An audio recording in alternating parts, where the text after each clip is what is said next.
comprendre les climats très anciens. La glace ne suffit pas toujours bien.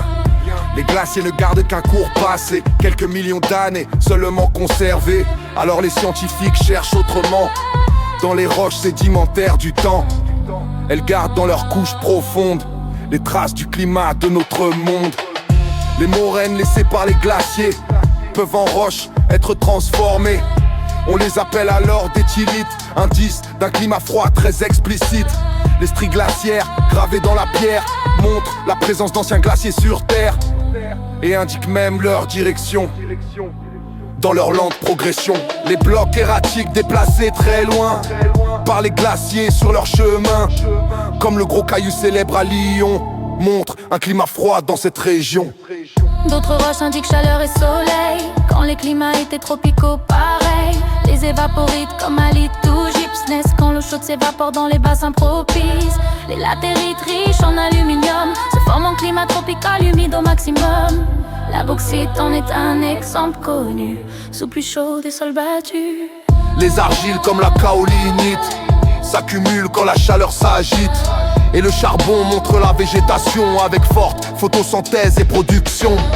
Les fossiles donnent aussi des indices sur les climats anciens et leurs prémices. Les mammouths signalent des régions froides comme les conifères adaptés aux périodes froides. Mais reptiles, fougères et coraux indiquent plutôt des milieux tropicaux. Et plantes fossiles donnent une indication sur l'ancien taux de dioxyde de carbone.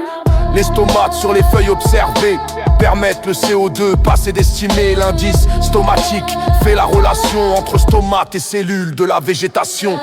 La tectonique déplace les continents, changeant les climats au fil du temps. Quand les terres atteignent les pôles glacés, les périodes froides peuvent commencer. Quand les continents se regroupent largement, les océans changent de mouvement.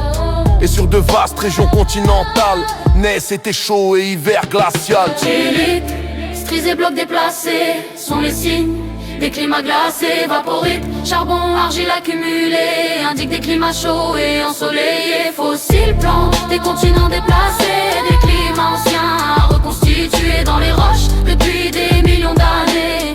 L'histoire du climat reste conservée. Chilites, stries et blocs déplacés sont les signes des climats glacés. Vaporites, charbon, argile accumulée indiquent des climats chauds et ensoleillés. Fossiles, plantes et continents déplacés, des climats anciens reconstitués dans les roches depuis des millions d'années. L'histoire du climat reste conservée.